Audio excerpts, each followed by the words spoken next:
cartaz da quarentena. O que vemos, o que ouvimos e o que andamos a ler para digerir o tempo e pensar no futuro. Porque sim, há vida depois do coronavírus.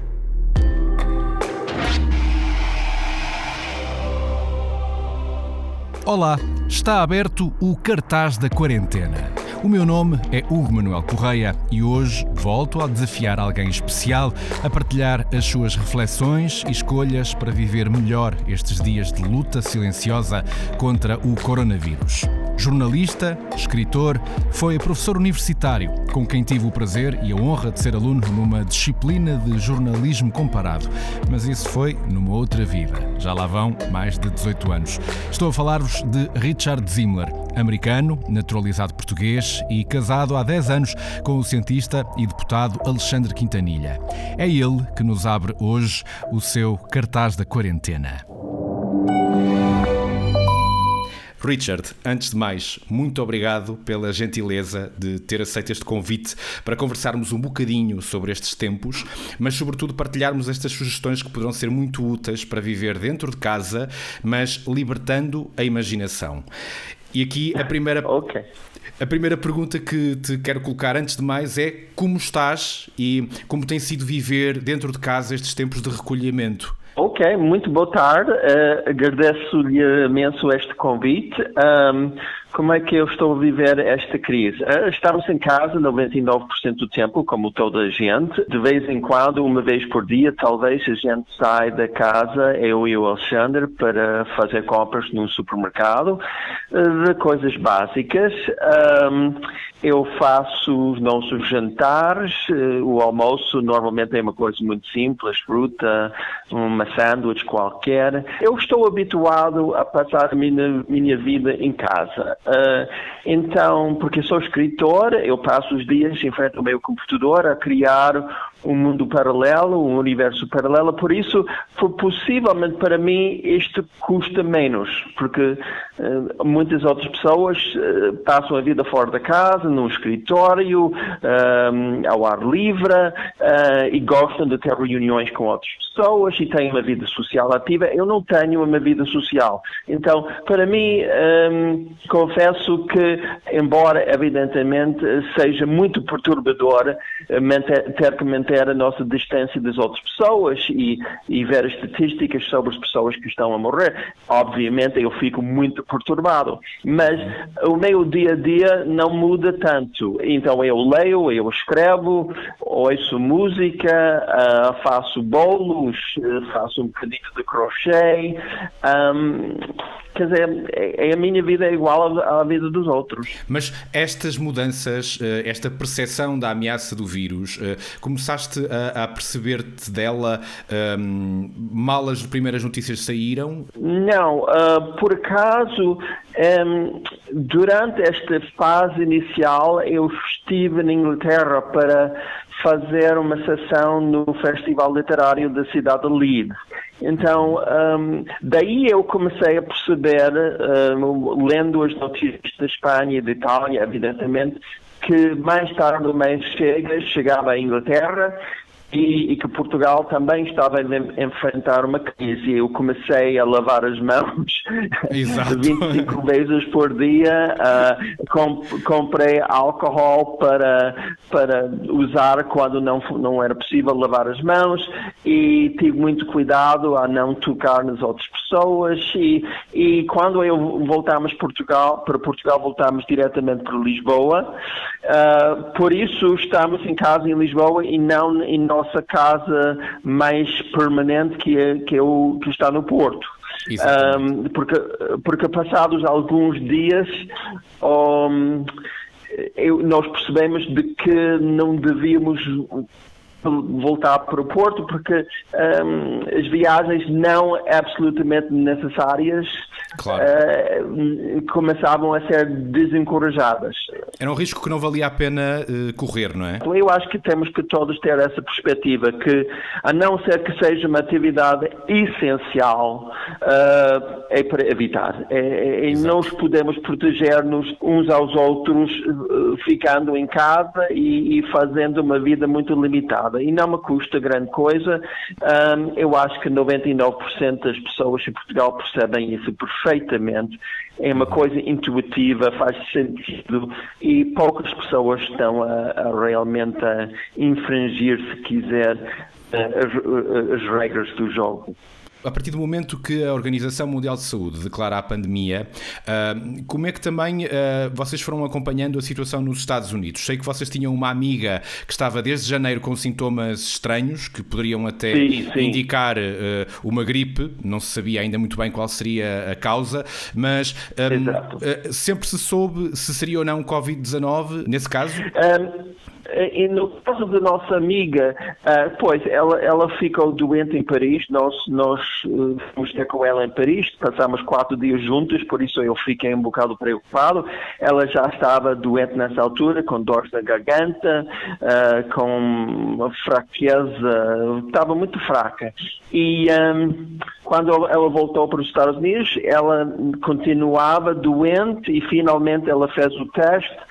Só que levou 7 dias para ela receber os resultados e ela ficou em quarentena em sua casa, não só em sua casa, mas no seu quarto de dormir, porque tem um filho adulto com problemas relacionados com uma doença imunodegenerativa. Daí ela ficou no seu quarto durante 7 dias, que é muito draconiano.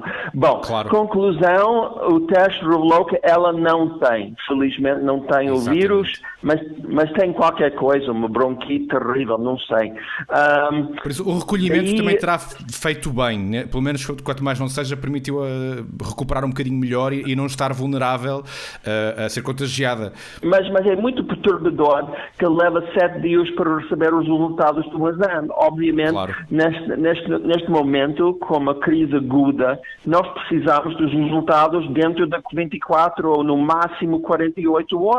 Senão, como é que podemos lidar a nossa vida? Como é que podemos proteger os outros? É absurdo. Fico muito preocupado com a situação dos Estados Unidos porque o país não está minimamente preparado para lidar com uma crise deste género porque não tem um programa nacional de saúde. Aliás, como é que vocês têm observado a atitude da Casa Branca, e nomeadamente Donald Trump, em todo este processo? Quase que em algumas situações, inicialmente ele estava mesmo até em rota de colisão com alguns governadores que estavam já a tomar medidas e parece que só agora é que a Casa Branca acordou para a seriedade desta infecção. Como é que achas que esta situação está a ser gerida nas mais altas instâncias naquele país? Infelizmente, não temos liderança na Casa Branca. O Trump é uma pessoa muito ignorante, não compreende nada da ciência e ele revelou isso nas últimas 2 semanas. Ele nem percebe que esta crise vai seguir o mesmo rumo da crise em Itália e Espanha, ou seja, vai haver cada vez mais casos nos Estados Unidos. Felizmente nos Estados Unidos temos níveis diferentes de governação e muitos governadores, sobretudo o governador de Nova Iorque, como está a perceber que ele tem que agir agora, não pode esperar nem um minuto para agir, está a pedir mais ventiladores, está a pedir mais ajuda, etc.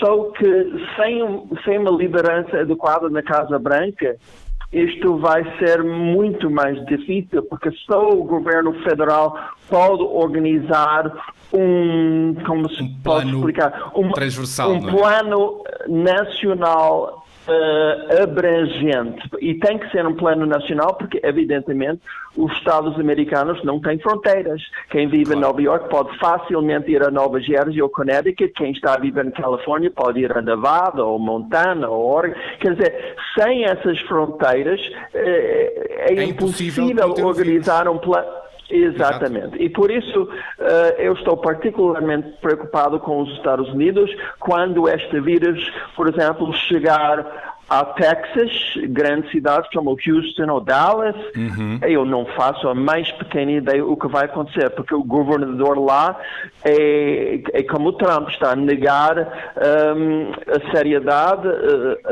está a negar que isto representa uma crise para toda a gente. Então, eu estou a prever, infelizmente, que os Estados Unidos, dentro de 1 ou 2 semanas, seja de longe o país mais afetado por este vírus. É terrível. Vamos acompanhar os acontecimentos e ver qual vai ser a evolução da infecção.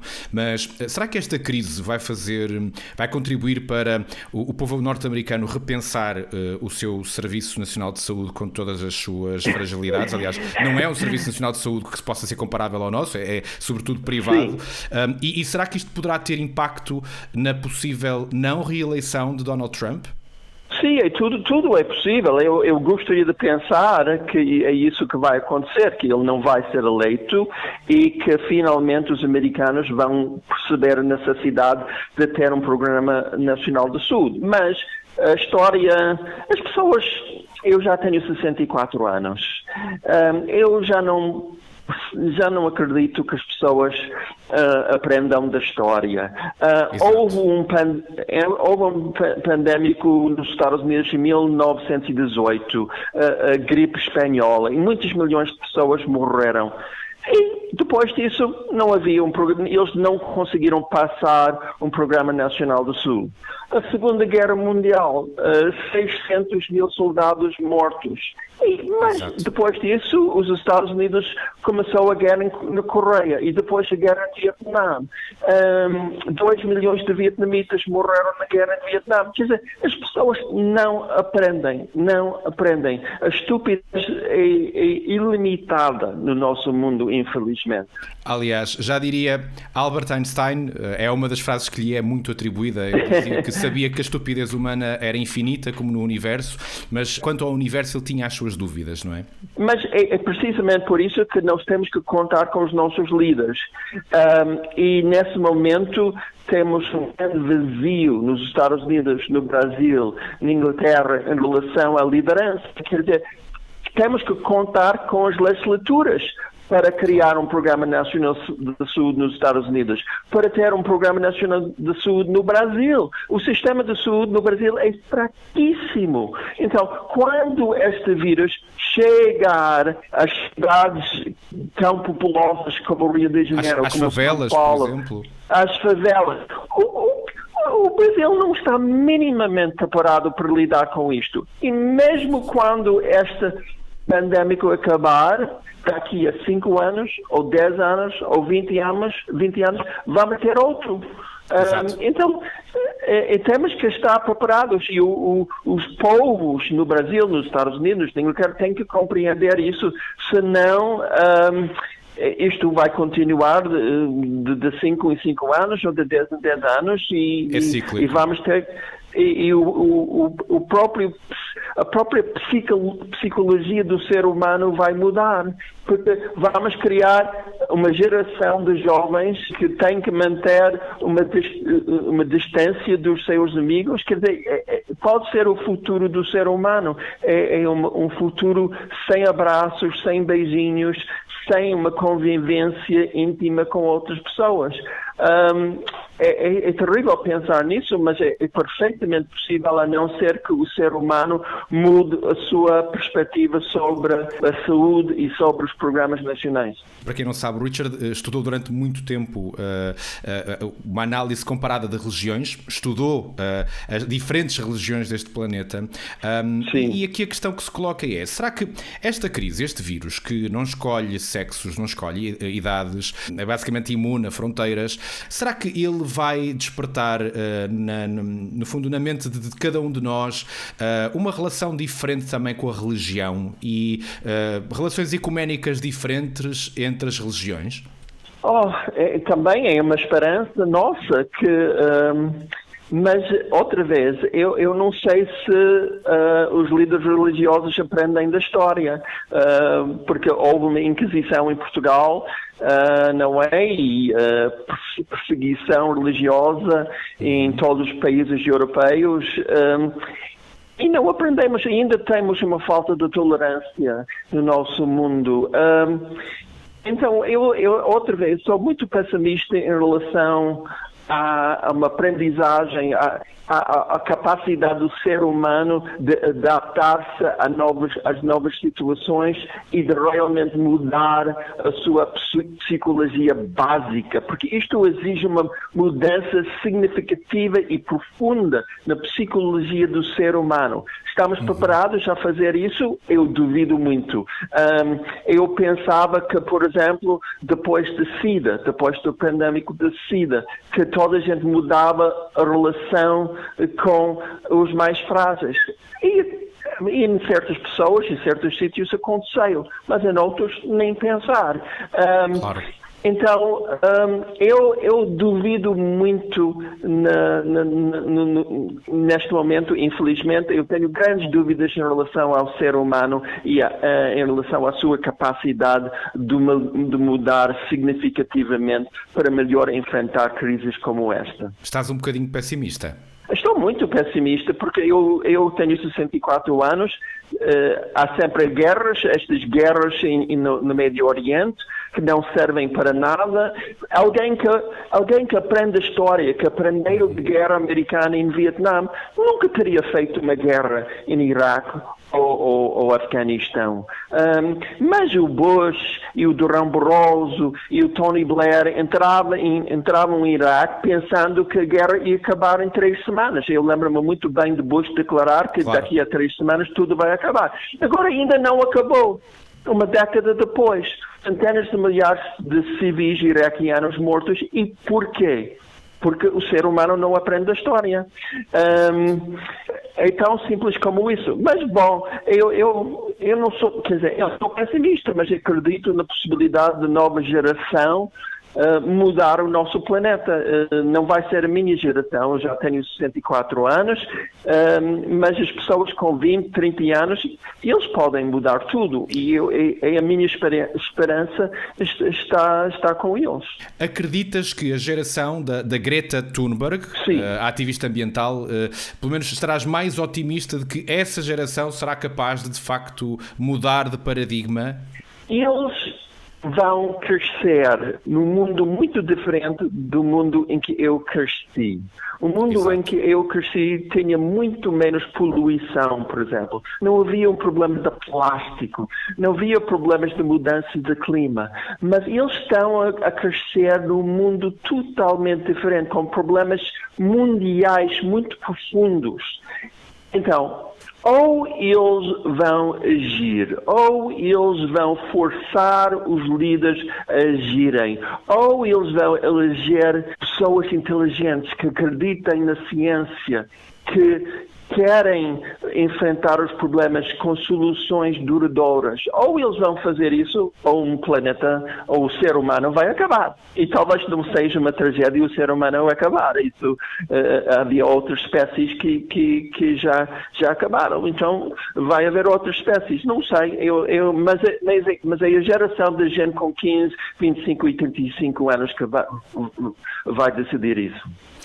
E é precisamente para falar de esperança que também te convidei para abrir o teu cartaz da quarentena e perceber o que é que estavas a ler, a ver e a ouvir por estes dias. E a verdade é que o que tu escreves, o que qualquer escritor também acaba por escrever, é basicamente criam-se mundos, como há pouco estavas a falar, onde os leitores podem mergulhar e viver histórias e também através delas olhar para o mundo com um outro olhar.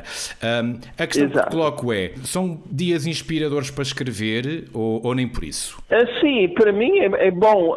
Há uma tentação sempre de escrever sobre o assunto mais atual, de escrever sobre o vírus. Eu não estou a fazer isso. Eu sei que depois desta crise acabar, vão sair milhares e milhares e milhares de romances e ensaios sobre o vírus. Tudo bem, não tenho nada contra. Mas o meu propósito é outro. Estou a escrever um romance que decorre em Portugal no século XIX. 2017, e estou a gostar muito. Envolvia muito pesquisa sobre uma aldeia lindíssima no interior de Portugal, Castelo Rodrigo. Então vai envolver a Inquisição, a perspectiva de um jovem sobre isso.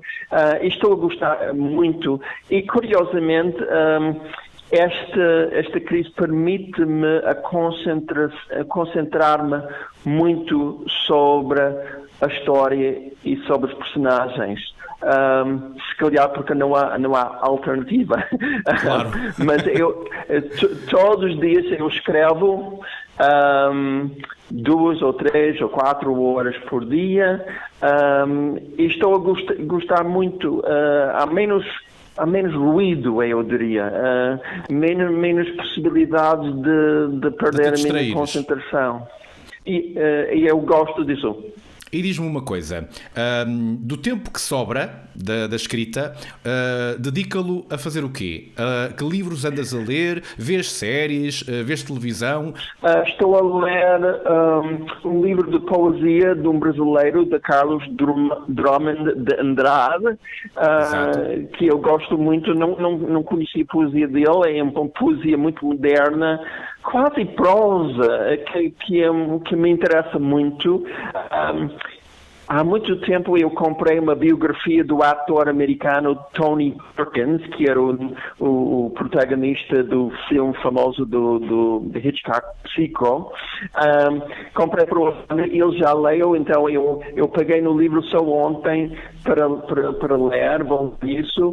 Ultimamente, para o meu romance, para o romance que estou a escrever, eu li um livro de Miguel de Cervantes. Toda a gente conhece, obviamente, o Dom Quixote, claro. Mas ele escreveu também uma série de novelas.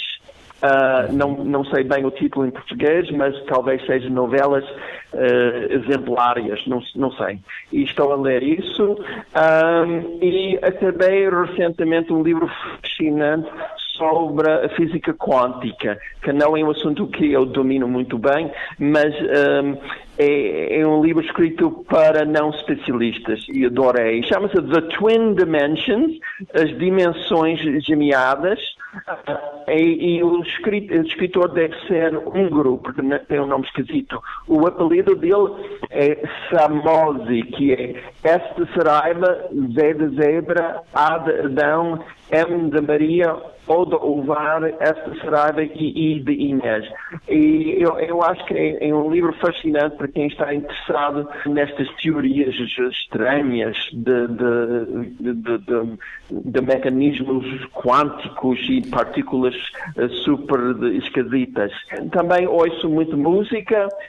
Uma coisa que eu estou a fazer neste momento, provavelmente como muita gente, e eu encomendo mais livros e mais CDs, porque eu percebo que eu vou passar muito tempo em casa. Mas encomendas em suporte físico ou digital? Ainda em papel e em CD?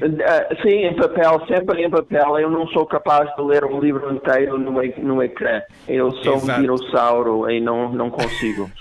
Olha, Richard, eu entretanto, uma das características deste cartaz da quarentena é que isto tem que ser um diálogo de partilha, e por isso chega a hora que eu também tenho uma pequena sugestão para fazer. Não sei se vocês subscrevem algum serviço de televisão por streaming, um Netflix, uma Apple TV, mas a verdade é que a sugestão que te trago é uma produção de excelência que está disponível na Apple TV Plus. Basicamente, trata-se de uma extraordinária série documental que é realizada por Ryan White e que tem como produtor executivo o Wilson Cruz. Ele assumiu-se muito cedo como homossexual, ao desempenhar também um papel homossexual pela primeira vez numa série juvenil nos Estados Unidos. Chamava-se My So-Called Life. E esta série chama-se Visible Out in Television. Ou seja, é uma série que parte precisamente de uma premissa muito cara, que é o poder extraordinário da televisão para abrir consciências e tocar no coração dos espectadores. São 5 episódios, organizados cronologicamente, que vai desde os anos 60, 70, até à conquista desta realidade mais representativa da atualidade, em que, de facto, as comunidades LGBT são melhor representadas na televisão. Capítulo a capítulo, vamos vamos percebendo como se foi vencendo o preconceito e como tanto da ficção até ao próprio jornalismo foi sendo possível que a realidade destas comunidades ganhassem contornos reais para os olhos dos americanos. E é assim que se consegue também ir incentivando alguma compaixão e empatia do público perante as minorias. Ora, mas melhor do que te estar a falar da série, vamos ver o trailer. I told the executive producers I wanted to come out. It became bigger than any of us ever anticipated. This was the coming out moment for the movement on national television. This was the time they first saw us. Something about being on television makes people see you as part of our culture. I didn't realize that I was the revolution that I was waiting for.